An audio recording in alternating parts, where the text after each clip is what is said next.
I would like to welcome you to the middle school Ross School presentation. I'm Liss Larson. I'm the Assistant Director of Lower School Admissions and Communications. I've been at Ross around 7 years, and I have two sons who started in 6th grade and 8th grade. So these grades I know from firsthand experience, having seen my sons go through them, and one of them starting in 6th and one in 8th. So I can speak to the concept of coming in into the middle of a curriculum when, they didn't start at Ross. They didn't start with the Ross curriculum. So let's just take a look here. All right. I think we can get started. I think enough people have joined that we're ready to get started. So I'm going to share my screen.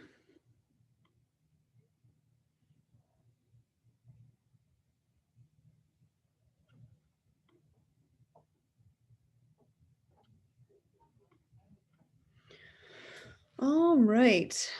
Know thyself in order to serve. This is the Ross motto, and we'll come back to this in a little bit when I talk about core value. Excuse me, about core values, but that's our school motto. I'm going to play this quick video. I think it sort of will touch us off on the right note. Whoops. Or I won't. It seems to be lagging. Sorry.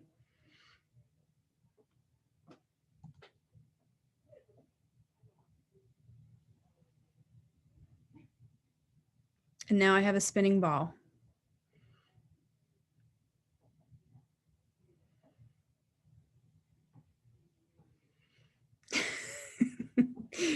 Gotta love that spinning ball. There we go. Okay. And it's still spinning. Well, at least you have a nice view of our local Montauk scene of the lighthouse. Okay, here we go. Our mission is to change the way education meets the future. That is really the crux of it. Ross School's teaching with a very different curriculum, sort of the response to the post-industrial education age when everyone was sitting straight in a chair, facing the same direction, not having discussion, teaching and testing. We are doing really quite the opposite. We are offering dynamic education, a dynamic classroom experience, an intersection of domains and disciplines and subject matter that really help the student connect all the pieces of their learning together. We have 385 students this year, nursery through grade 12. Boarding starts in 6th grade. So if boarding is of interest to anyone who's participating today, I'll have a section later on our boarding program. Our students are coming from 20 countries. That is not insignificant. Last year, we had students from 24 countries. And, we're constantly trying to expand the number of places our students are coming from. We do offer ESOL for middle school students, and 20% of our boarding students are from the US. So right now we have 92 students in grades 5 through 8, 173 in grades 9 through 12. Average class size is around 11. 7th grade right now is 22 students. 6th grade is 20, 5th grade is 22, and I think 8th grade is 23. If I'm probably not adding that all correctly, but they're not huge classes. In the middle school, typically they're sectioned. In the 5th and 6th grade right now, we have a teacher and a teacher's assistant for those 20 or 22 students. And as I said, from all over the world. Core values are really at the center of the Ross community. The way I see this play out mostly in middle school is with discipline, and not in a bad way, but more in a way that, how can we learn from our core values, what are the right things to do? How do I guide my actions? How do I decide what is right and what is wrong, and how that has an impact on the community, on my friends, on my teachers? So our core values are these 8, and I see it time and again. My sons have made mistakes as 5th, 6th, 7th, and 8th graders. And every time there was some kind of discussion to be had, it always came back to core values. So it's not something we memorize on the first day and then forget about. It's really very much a part, threaded through every day, in what we do and how we do it. Mindfulness and meditation is also a part of how we do things here at Ross. Mrs. Ross believed in Eastern philosophies, Eastern wellness. There is actually a meditation room on campus here in East Hampton. We also have a yoga and movement studio, and you'll see some of parts of the campus in a little bit. But it's very much a place to be. It's to learn how to be centered so that you can do your best learning. Community service obviously is a part of growing up and taking leadership roles. These are our 5th graders playing bingo at a senior center.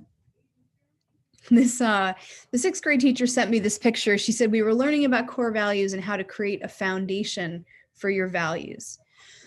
And quite literally, this student is building a foundation of cards using Ross playing cards. And I thought that was kind of a neat metaphor for things. And this is the 6th grade doing stocking the food pantry. This was, I think, last year. Academics at Ross.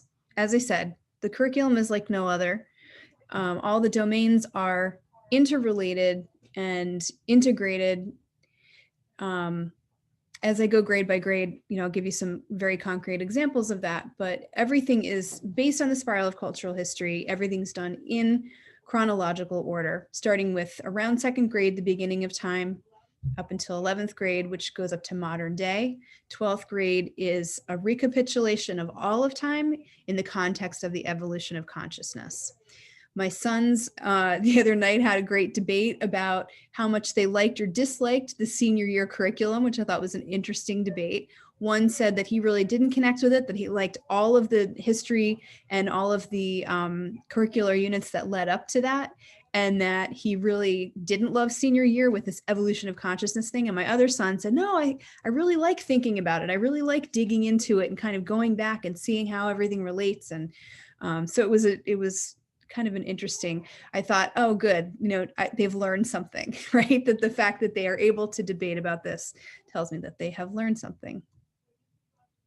This is a screenshot of our Spiral Interactive, which is a really neat online tool. It maps out all of our curriculum for all grade levels, K through 12. And I will put a link at the end of this presentation to give you a chance to go and play with it. It's interactive. It pops up and swirls around, and you can see pretty much every curricular unit for every grade level in every domain. And the colors in the bar over here represent all of the curricular units. The rectangles represent the curricular units, the colors represent the domain, and then the little dots correspond to the domain, and where they overlap is where domains are overlapping. So like art, theater, and math are all working at the same time in a unit, or cultural history, English, and science are working, in tandem. I'm going to give you some examples of grade level projects. In grade 5, they're studying the rise of riverine cultures. So 2 kind of capstone projects for them. One is the Egyptian Museum. Right here, we're seeing Cleopatra exhibited in all of her glory. You can see all the different parts of the project, from the costuming to, we've got in the background here, a figurehead, the description, the proximity to the pyramids. So, it really is going to integrate art, culture, ways of dressing, literature, everything is integrated. So each student will take a topic in this Egyptian museum, and then they teach each other. I don't think that's very unique, in education these days. A lot of schools are doing that, but I think it's the depth that we go into in the subject that really makes a difference. So during the time that they're studying Egyptian cultures, the students are going to be reading fiction novels that are set in the time that they're studying, so that they really get a sense for the narrative of the time, the customs, through a medium that is very approachable for them, through stories.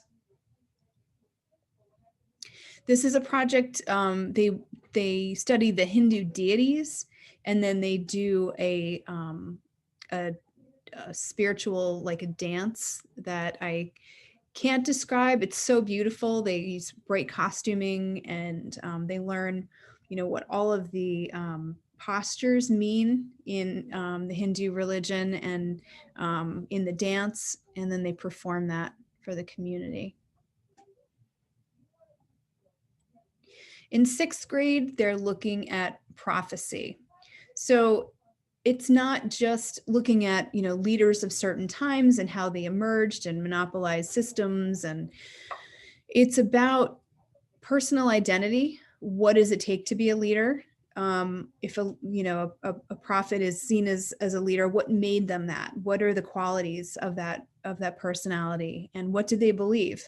And it really dovetails beautifully developmentally with the 6th grader. If you think of a 12-year-old trying to figure out who they are and trying to set kind of a set of personal values to take forward into their very challenging teen years, that is the foundation of this 6th grade year. They do lots of fun hands-on activities. This class went sailing when they were studying the Phoenicians. So I was actually on this boat. We went out in Noyak Bay, and we sailed across the bay and back, and they had to figure out how to navigate and how do you get from here to there? How do you make the sails do what you want them to do? How do you make the boat move? How do you make it stop? And it was a very concrete lesson for them, especially considering that the Phoenicians were using sailing. I believe they were the first civilization to use sail power to enhance their trade routes. So prior to that, there were trade routes on foot. Now there are trade routes by sea. What are the challenges of that? How do you navigate? What do you learn if you make a mistake navigating? If they're navigating by the stars, so then there's astronomy. It's very multi-layered. In grade 7, they're studying world empires and religions. And this is an example of, they were doing Julius Caesar. In some cases, depending on timing, the classes will sometimes study and come up with their own costumes, actually sewing their own costumes. So it takes obviously the background, the research of costume design of the time and what the rituals were and what things meant. What did gold mean? What did leaves mean? What were the sashes and the significance of the different colors? I don't know about you, but I always see Julius Caesar in purple, and I would like to know why. They learn why. In 7th grade, they study the Maya in detail. They do a Maya day where they all present a project on a particular subject that they've studied. In preparation for Maya Day, the 7th graders will go to the cafe and work with our executive chef making tamales. They make the paste that goes on the inside. They usually have a chocolate tamale and a corn tamale. This has been done for years and years at Ross School, so much so that the faculty and students look forward to it as a way to celebrate a curricular unit, the culmination of knowledge about a culture that they hadn't learned about before, and a chance to enjoy a really beautiful meal that the cafe has provided, as well as the students have participated in. There's just a lot that goes into that. And I can remember when my son had Maya Day, they were doing birth date tablets on clay with sticks and stones to designate their name and their birth date. They had a big semicircular stone, and they were actually hand grinding cocoa and then having hot cocoa in the cafe at lunchtime. They also play Maya Ball, which is not exactly sure what type of game it is, if it's more like basketball or dodgeball, but it's definitely a highlight for them of the day. And as I said, it's a way to celebrate this curricular unit. In 8th grade, they are studying the origins of Islam. They're studying the Vikings. They study the bubonic plague. This particular project, they choose a quote, again, back to that sense of self-identity, and as a teenager, you're trying to figure out who you are. They have to choose a quote that reflects them. They then have to translate that into Arabic, and then they have to write it somewhere on their body, and then they get photographed. So this is a project that originated with Shirin Nishat, who's an artist who's done this type of exploration for years. She's actually speaking, I think she's speaking at the Parish or Guild Hall sometime soon, or being celebrated there.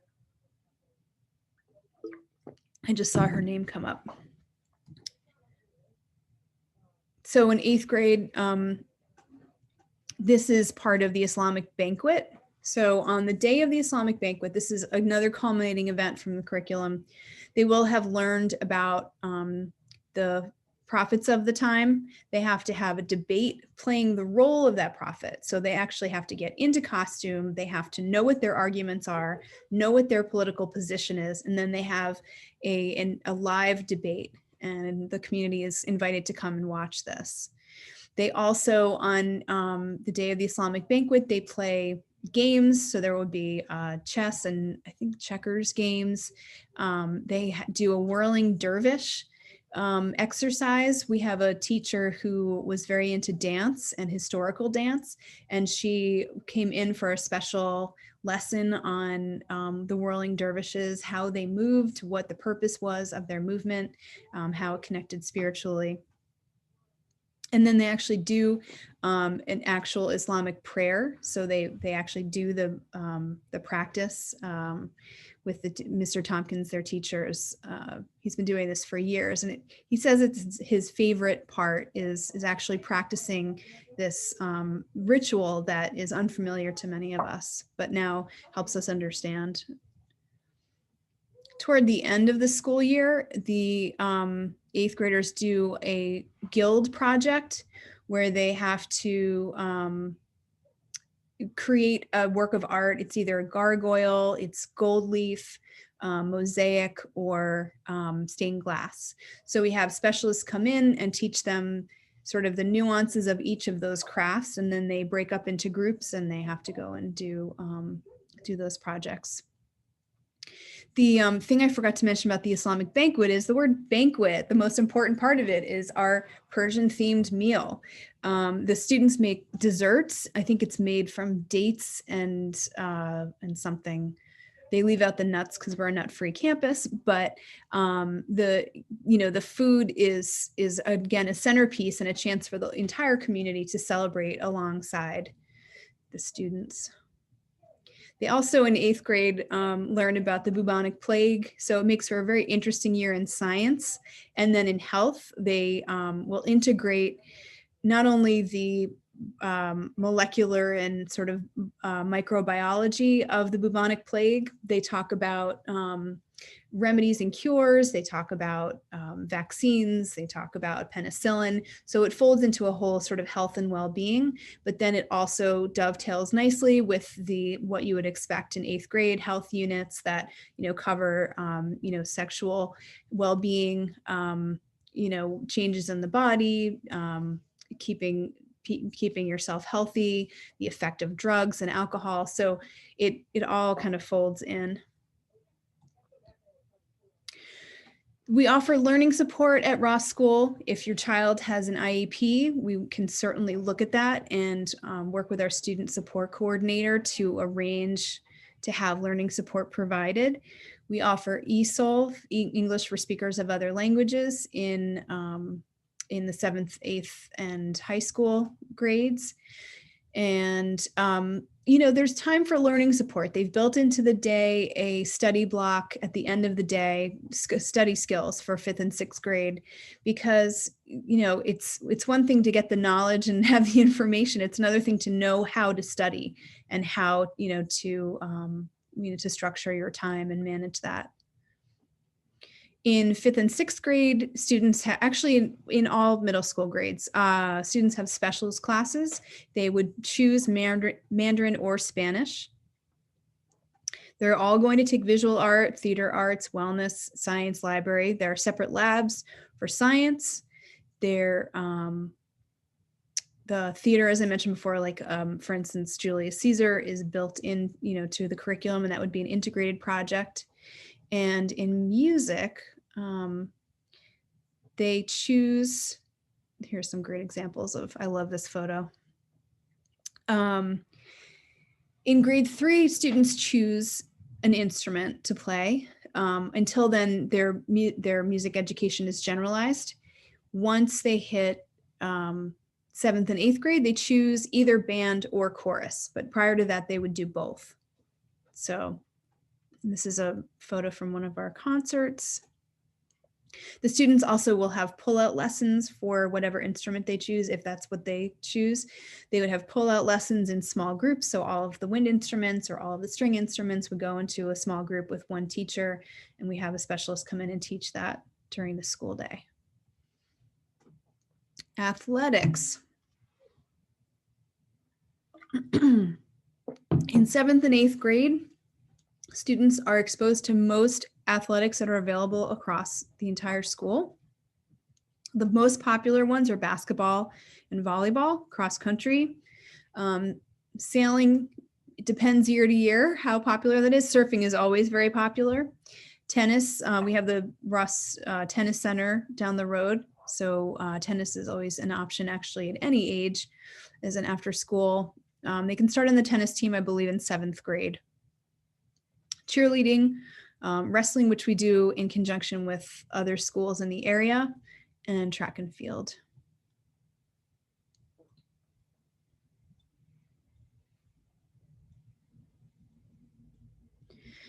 The Ross School Tennis Academy is an option for students grades 5 and up. If you are a Ross School Tennis Academy student, it means you take your core classes in the morning, and then in the afternoon, you would go to the tennis center. You would do more in-depth training and, sports nutrition, yoga for tennis, like those types of functional fitness, specifically geared toward a high performance tennis trajectory.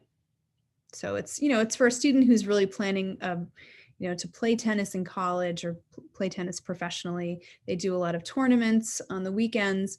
Students who are in the Ross School Tennis Academy don't compete on our tennis team because locally it's seen as too much of an advantage because they have such, an intense amount of training, and, they're working one-on-one with the trainers from all over the world.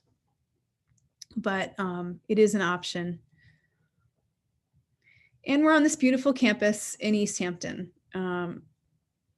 These are just a few of the photos. This is the high school building where the 9th and 10th graders take their classes, but also is home to the lower school library, which includes middle school reference materials. This is the foyer of the senior building. It's meant to look like you're in a museum. It's meant to feel like a college campus because it's aspirational. We want our students to know what's next and be really ready for that. This is the foyer of the tennis center. This is the upstairs of the 9th and 10th grade building right outside the art studio. I love this photo because it shows you that art is not contained to the studio. Art can happen anywhere. Art can flow out into the hallways. In fact, the intentional design of the buildings on the campus shows that the interdisciplinary curriculum that I was talking about before, where the domains are so integrated, the doors actually open between the classrooms. So the art room opens into the cultural history room, opens into the English room, opens into the math room, and they flow together. So the idea is that nothing happens in a silo. Everything is happening dynamically. This is an outside shot of the Center for Wellbeing. Center for Wellbeing is really the heart and soul of the school. It houses the Great Hall, which is our gymnasium.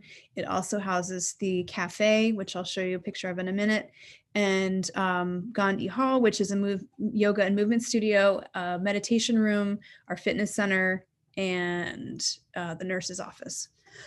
Excuse me. This is the hallway of the senior building. On the left side, you have the senior library. On the right of those walls, you have senior desks. And because the senior year is a recapitulation of all of time, the art and artifact in the senior building actually reflect a range from all of time. Whereas in the 9th and 10th grade building, the artwork reflects artwork from the Renaissance and Reformation period, which is what they're studying. This is the senior lecture hall. This is the 7th grade science lab. This is a 12th grade, I believe a 12th grade chemistry lab. Another Center for Wellbeing. Oops, that's, it's getting laggy on me, sorry about that. This is the Gandhi Hall Yoga and Movement Studio. 12th grade desks, and then this is the lower school, middle school library. The Ross Cafe is amazing. I you know, if anything is amazing at Ross School, it all feels amazing to me. And but the food is just exceptional. And I know I mentioned a couple of the celebratory meals that we have shared as a community, but they're also on an everyday basis. The ethnic food offerings are amazing. They take a look at the roster of where our students are from. They try to offer foods that are familiar to them, at least in a rotation, you know, once a week or more. It's never feels like, you know, someone opened the freezer and just served something. It's always fresh and, you know, beautifully done, and really a great variety. So regional, organic, sustainable, and seasonal is what we commit to. Not everything is organic, but we do try. And to the extent that we can get produce and fish and poultry and things like that from local sources, we absolutely do that. This is the Ross Cafe. We call it the Treetop Cafe because it looks right out at the treetops and it looks down onto the Spiral Garden. The Spiral Garden is maintained by the cafe staff and faculty and students. I've seen the health class go out there and, you know, weed the flower beds. I've seen the 8th graders go out there and, you know, restructure the raised beds with new wood, doing, you know, another interdisciplinary project, another example. Food is so healthy. Behind the student is our wood-fired oven, where on Thursdays we have pizza day, which is just awesome. And homemade pizza, homemade crust. It's unmatched. Oh, and there it is. Boarding life. So if you're considering boarding for your students don't live in dorms, they live in homes. They live with a house parent or 2 or 3. And they're usually, you know, groups of, I would say like 6 to 9 students. Depends on the size of the house. They're pretty interesting living spaces. They're, you know, modern and furnished like, you know, living room and a bedroom. They're meant to be comfortable, family style. They eat together on weekends. They study together.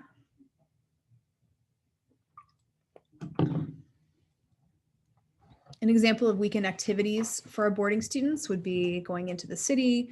There's an ice skating rink in Southampton they go to. We've done the International Film Festival. Obviously shopping, that's top of the list for most of our students. In 7th and 8th grade, students can do Field Academy. Field Academy is a 2 to 3 week travel course between the 2nd and 3rd trimesters in the spring. Field Academy is an incredible experience for our students. I think last year or the year before, they did a trip to Morocco for the 7th and 8th grade, and it was a medieval Bedouin's journey. So it relates to the curriculum. It's relevant. It's something that will be familiar to them when they get there, and something to deepen their experience. These are a few of our Field Academy courses. They're just unbelievable. There are some courses that are on campus for students who can't get a visa or prefer not to travel. Art and Identity has been a really popular course. Every year they make a mural based on some kind of crisis that they see in the world. So we've had murals about climate change, about endangered animals, about social justice, and those end up hanging throughout the school. Musical theater workshop was another one. We also had an improv Field Academy. I think it was last year or the year before. My son in particular has been to Taos, New Mexico to stay on the Taos Pueblo. He's been to the Alhambra in Spain. He's been to Zimbabwe and Tanzania, and just every experience has been amazing. Usually they're going and doing service as some component of their time abroad. And sometimes it's a cultural immersion. One year, students went to China, and it was a culinary path from New York to China. So they did they ate in all sorts of eateries in New York City that were Chinese food, and then they went to China and they did the same thing. And it's just, it's an expansion. It's a deep dive. So it's a really incredible opportunity. Here are a couple pictures from some of the trips. Sometimes they are photojournalism. We had a trip to the Baja Peninsula up to Alaska, and they did it in caravans, and they traveled with the photo editor from the LA Times. This was in Fiji. This is Oman, Japan, Africa. I think this was from Costa Rica. And just an incredible travel opportunity.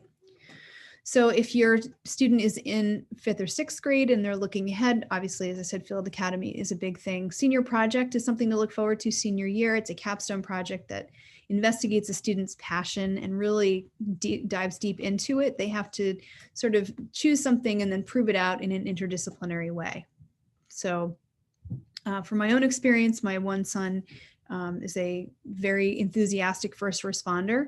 He's always wanted to do public service. So he did an investigation of the history of fire department equipment, meaning like fire helmets, axes, fire retardant outerwear.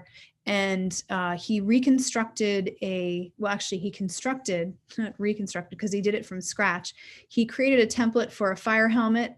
He punched it carved it out of leather. He punched the holes and sewed it together, and then he had to mold it and put resin and paint it and form it anyway. So, that was his passion, but he had to prove it out in a, sort of very multidisciplinary way. My other son is working on a modern motorcycle.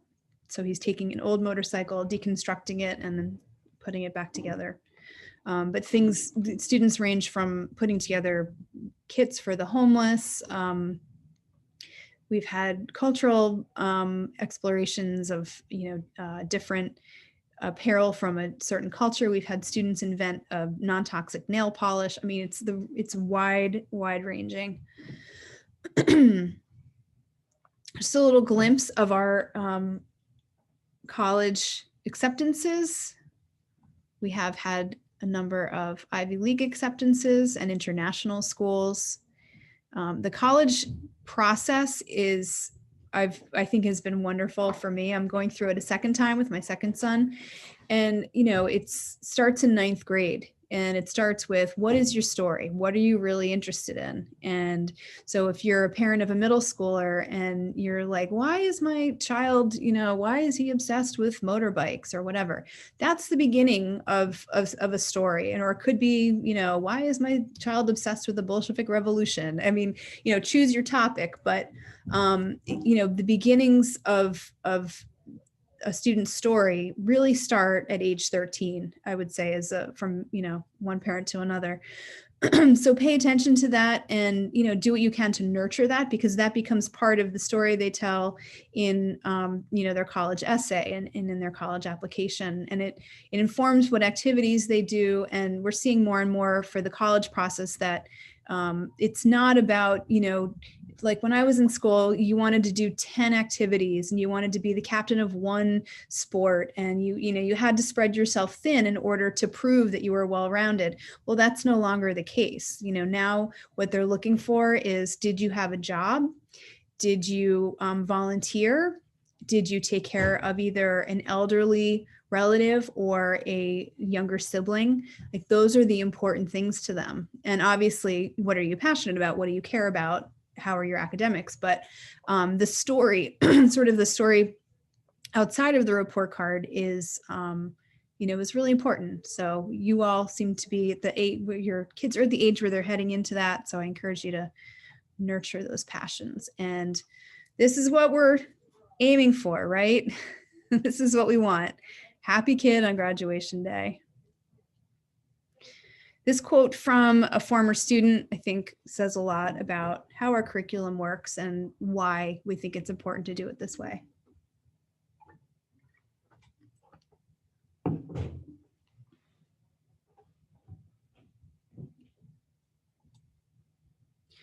Our school calendar is nothing out of the ordinary. We start around mid-September, we end around mid-June. We have trimesters. The daily schedule, if you're a boarding student, you would be looking at this whole schedule. If you are a day student, your day starts at 8 o'clock and it ends around 4:30. Right now, things are adapted and a little bit different. We're ending at 3 o'clock or 3:45 if a student wants to take a second elective. But it seems to be a very long day for everyone to be, behaving and wearing masks and so far apart. So we've, amended it, but this is the normal schedule. Admissions requirements. So obviously you're going to complete an application, submit your fee, 2 letters of recommendation, transcripts, and then if you have international students, they would take one of any of these tests. And then we're doing virtual interviews right now. And at some point we may be back in person. I look forward to that day because that's definitely my favorite. It's just sitting down and chatting with a student and getting to know who they are. But for now, we'll settle for the virtual. And then these are our application deadlines. So January 15th is really the date you want to remember. We do feel that it's going to be a competitive year with, the increases in our lower school numbers and with those students moving up. So I would encourage you to, tell us everything you can about your child so that we can get to know them and advocate for them in the process. And, should there become a situation where we have tight spots, we can, make educated decisions. I encourage you to connect with our social media, Instagram. Definitely, a good place to find out what's happening, and we try to make it varied so that you see all parts of the school. And then this is my contact information. I'm going to put my email in the chat so that you can contact me with any questions. Whoops, it's L. Larson. There we go. At this point, what questions do you have? I would love to hear from you, and you're welcome to unmute yourself and ask away. Go ahead. That me? Sure, yeah. Okay. I think in our conversation, you had said that the 7th grade core teacher is teaching remotely this year. What classes does that involve? Is that the whole morning, although the 8 to 12? So she would be teaching English and cultural history. So it would be 2 45-minute blocks. And then if they have an integrated project block, which would be like a double block, maybe on, say, Tuesday and Thursday, she would probably be involved in that as well. But then there would be 2 other teachers. So it's taught by the team, the integrated projects. And so the kids would have several different teachers throughout the day then. Mm-hmm. Yeah, all the specials that I showed, Spanish, Mandarin, wellness, science, theater, visual arts, performing arts, those are all by separate teachers.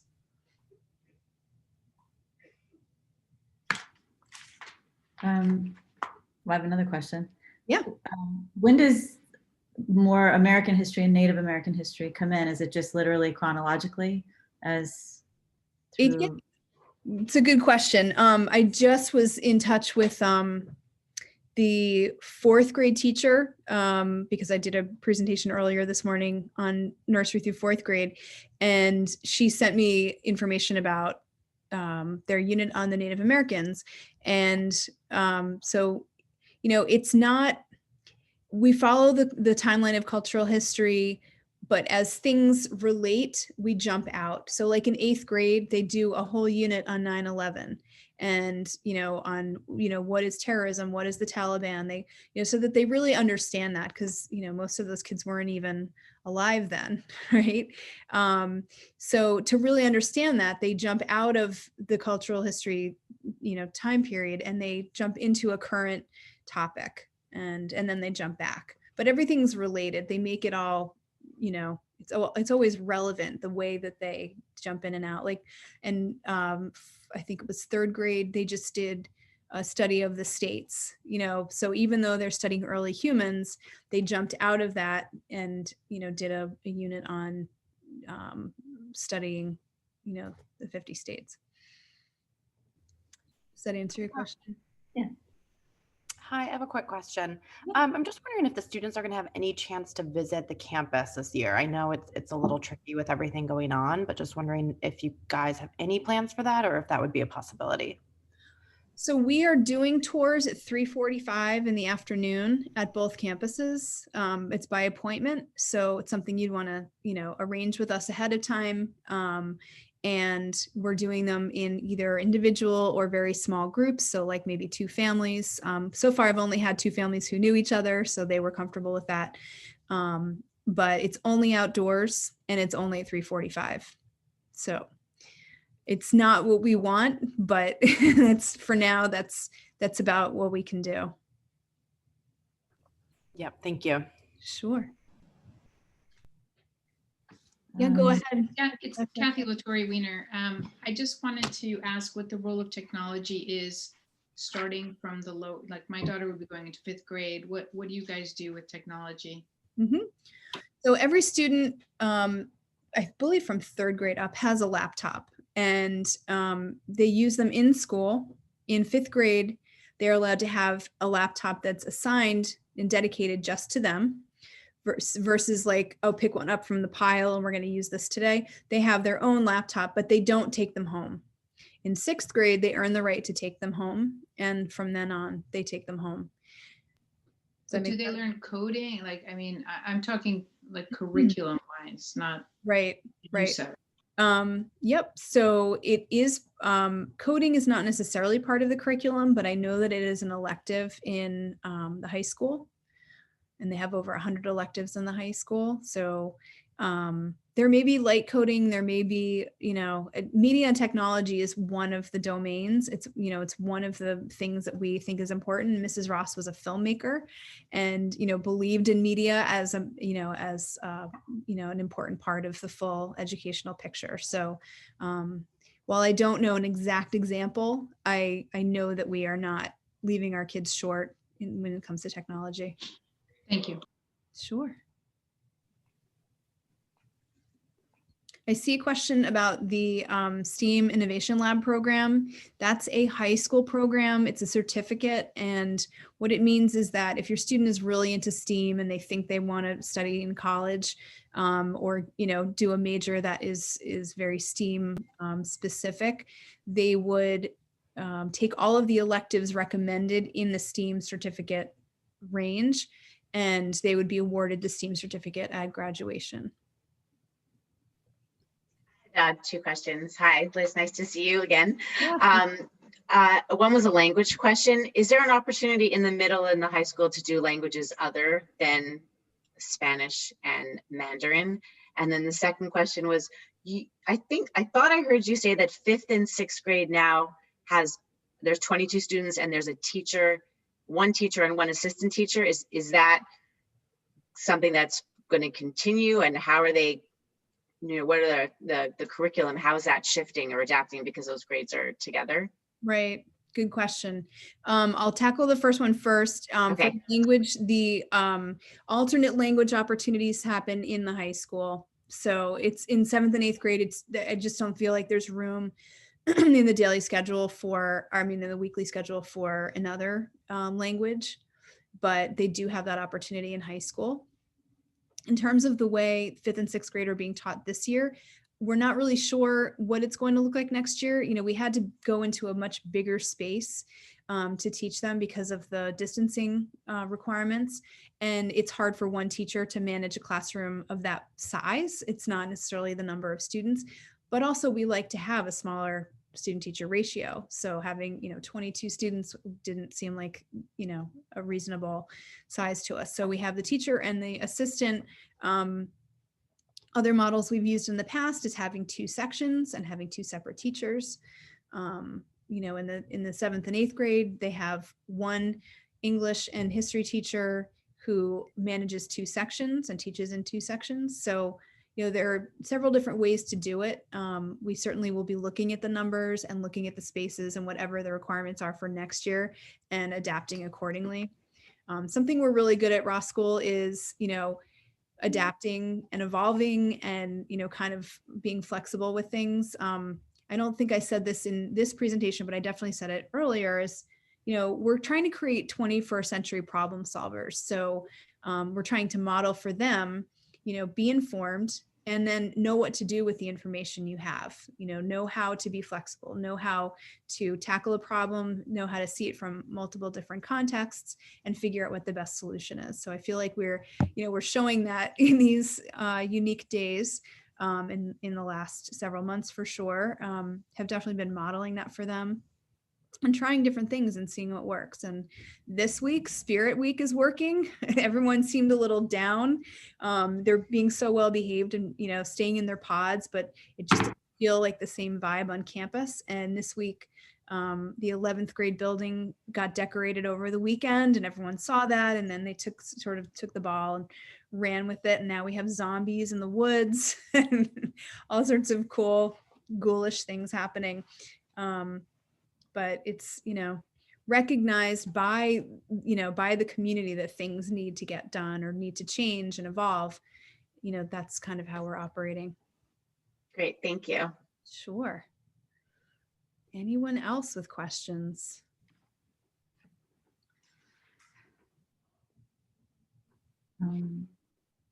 Yeah. Do you ever find that some students just aren't cut out for Ross, or that the workload isn't either the style of learning or the workload or something, it just doesn't work for them? Yep, it happens. It's occasionally we'll figure that a student is not a fit. It's usually when they're not motivated by anything, and I don't think it has to do with what we're offering. It's more where they are in their sort of learning mentality. So yes, it can be the case. I have 2 sons who could not be more different, and their learning style is different. Their learning needs are different. One of them had an IEP, one of them didn't. They both thrived here. And I think that the way that the curriculum offers so many connection points, is really, I think it makes it takes the threshold down, for everyone in their personal interest. Does that make sense? Yeah. So like you might not latch on to history, but you might love art, and then you're doing an integrated project where they're all twisted together and you're like, oh, well, this makes sense. And now I can get history because I'm seeing it through this doorway of art versus seeing it through just the lens of history. So I think it creates multiple access points, and I think that's very appealing to a lot of learners, a lot of different types of learners. It's also, one of our founding mentors was Howard Gardner, who was the pioneer of the multiple intelligences. He was the author of Project Zero at Harvard University. And, he believes that people are, intelligent in many different ways. And, we have the opportunity to explore that here, where it's not a teach and test scenario, where you don't have to sit in your seat and, well, except for this year where you have to be spaced apart, but, you can explore a topic with your hands, or with, in dance, or express with food. It's like there are so many different ways to integrate your learning here, that it's much more appealing if your learning style is not, going to work with teach and test. That was never the way I learned well. So I would have thrived at Ross School, I think. I think for a student who is looking for, I want to be on the dean's list, and I want to be head of the debate club, and I want to, if the grades and the GPA and the dean's list honor roll, if that all matters to a student, if that's the only thing they care about, that's not a fit for us. We want the student who's curious, who wants to take a machine apart, who wants to, learn about culture through food, who, wants to travel and experience something they've never done before. So, if it's just about, the accolades, that's not us. It's not our model. Does that make sense? Have I now alienated anyone? I have one more quick question. Sure. I know you addressed in the schedule that they had academic support potentially after school in the years past. What is the typical amount of homework on an average night in the middle school that you would say? I would say it's less than 3 hours for sure. I think it's more like, what did they say? 20 minutes per subject per night or something. Okay. So I would say it's in the range of 2 hours, definitely less than 3. And there, what about, sorry, what about the high school? Is the high school comparable to that? high school, there's going to be a little bit more, but it's more long range projects. So it's about how much they, sort of allocate their time to plan to meet the deadlines. If you're like my younger son, and you cram everything into the night before, then some nights you have a lot of homework and some nights you have none. But, Thank you. Yep. Sure. Any other questions? I hope I covered everything. You've been really patient. I know it's been almost an hour. I've been yammering on here, but, oh, do you have a question? Go ahead and unmute. I'm sorry, Liz, just a really quickie. Is there any way that my daughter could interface with some of the current students in the grade she'd be going into, like on a Zoom call or something, so she could get a feel for the community? Yep. Absolutely. I would, I don't know if you're working with an admissions rep yet, but if you're not, then email me and I can arrange that. Yeah. Okay, great. Thanks. Yeah, I think that's a great, because it's going to be a Zoom or something, but we were talking about how to get our student ambassadors involved and have them do a Zoom. Last spring we had a social life at Ross. It was a students only panel, and they seem to really enjoy that. So, but I think getting connected with specifically the students in your child's grade is a great idea, and I'd be happy to facilitate that. Anything else? I promised you I would put the spiral, Spiral Interactive link in the chat. I'm going to do that right now. And the application as well, which is pretty simple, ross.org/apply. But the spiral is a kind of a tricky URL. I encourage you to click on that and, you know, go play with that for a little bit. It's very, very cool. And just a great way to get to know the curriculum and see it through the eyes of your kid. I will say as a parent that every back to school night I've ever gone to, all the parents leave and we're like, oh my God, can I go back to 11th grade, please? Which is not a phrase I thought I would ever utter. But you know, what they're learning is so incredible and, you know, appealing, and it makes so much more sense than like when I went to school, that it just, you know, we always leave wanting to be our children in a sense. So good stuff. You want to go to Ross too? I know, me too. That's great. Good stuff. Thank you so much, everyone, for joining today. And as I said, email me with any questions, and have a great day. Thanks.